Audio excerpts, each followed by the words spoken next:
শেখ হাসিনা এত বাহাদুর হলে পালালেন কেন? টক শোতে অনেকে ইনিয়ে বিনিয়ে ফ্যাসিস্ট শেখ হাসিনার সাফাই গাওয়ার চেষ্টা করেছেন বলে মন্তব্য করেছেন বিএনপির সিনিয়র যুগ্ম মহাসচিব ও প্রধানমন্ত্রীর রাজনৈতিক উপদেষ্টা রুহুল কবির রিজভী। তিনি বলেন, 5 আগস্টের পর তারা আড়ালে চলে গিয়েছিল, এখন আবার সক্রিয় হয়ে উঠেছে। শেখ হাসিনার আমলে ওই হয়েছে বলে বড় একটি রাজনৈতিক দলকে কেন রাজনীতি করতে দেওয়া হবে না, এ ধরনের বক্তব্য তুলে ধরা হচ্ছে। শেখ হাসিনা যদি এত বাহাদুরি হন তাহলে পালালেন কেন? খালেদা জিয়া তো পালাননি। গতকাল শুক্রবার রাজধানীর যাত্রাবাড়ির মোড়ে যাত্রাবাড়ি প্রতিরোধ দিবস উপলক্ষে এক আলোচনা সভায় তিনি এসব কথা বলেন। বিএনপি চেয়ারপারসন মরহুম বেগম খালেদা জিয়ার প্রসঙ্গ টেনে রিজভী বলেন, 1-11 সরকারের সময় নানা চাপ ও হুমকি থাকা সত্ত্বেও খালেদা জিয়া দেশ ছাড়েননি। অথচ ওই সময়ে শেখ হাসিনা যুক্তরাষ্ট্রে চলে গিয়েছিলেন। শেখ হাসিনার শাসনামলেও তাকে কারাভোগ করতে হয়েছে, তবে কোনো অন্যায় চাপের কাছে তিনি মাথা নত করেননি। রিজভী বলেন, শেখ হাসিনা যদি ফিরে এসে রাজনীতি করতে চান তাহলে ইয়াহিয়া ও টিক্কা খানের যে উত্তরসূরি রাজনীতি তাদের তো আনতে হবে। টিক্কা খান ও ইয়াহিয়া খানকে মানুষ রক্তপিপাসু বলে জানত। শেখ হাসিনা তাদের চেয়ে কম কি করেছেন?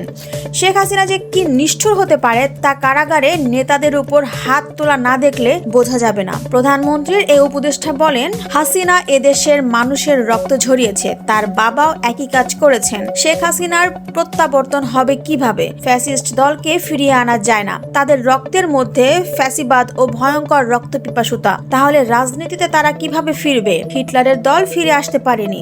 জুলাই গণঅভ্যুত্থানের সময় যাত্রাবাড়ি ও রায়বাগের প্রতিরোধ ইতিহাসে চিরস্মরণীয় হয়ে থাকবে বলে মন্তব্য করেন তিনি। পৃথিবীর ইতিহাসে এটি একটি গৌরবোজ্জ্বল অধ্যায় হয়ে থাকবে। শ্রাবণের বৃষ্টির মতো যখন যাত্রাবাড়িতে গুলি করা হচ্ছিল, সেদিন শুধু বিএনপি ছাত্রদল নয়, জামায়াত, শিবির, মাদ্রাসার ছাত্ররা সহ অন্যান্য সংগঠন বুক চিতিয়ে প্রতিরোধ গড়ে তুলেছিল। এই গণঅভ্যুত্থানের সময়ে নিজের গ্রেফতার, রিমান্ড ও কারাজীবনের নির্যাতনের বিবরণ তুলে ধরেন রিজভী।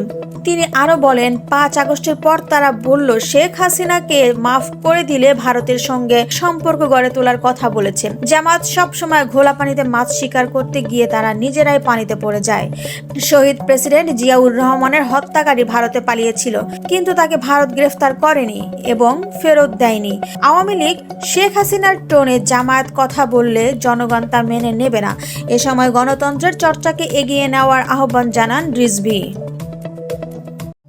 শেখ হাসিনা ও তার সহযোগীদের ৭৬,০০০ কোটি টাকার সম্পদ জব্দ, জানালো বিএফআইইউ। ক্ষমতাচ্যুত প্রধানমন্ত্রী শেখ হাসিনা ও তার পরিবার সহ আওয়ামী লীগের সুবিধাভোগী বিভিন্ন ব্যক্তি ও প্রতিষ্ঠানের মোট ৭৬,০০০ কোটি টাকার সম্পদ জব্দ করা হয়েছে। এ তথ্য জানিয়েছে বাংলাদেশ ব্যাংকের আর্থিক গোয়েন্দা সংস্থা বিএফআইইউ।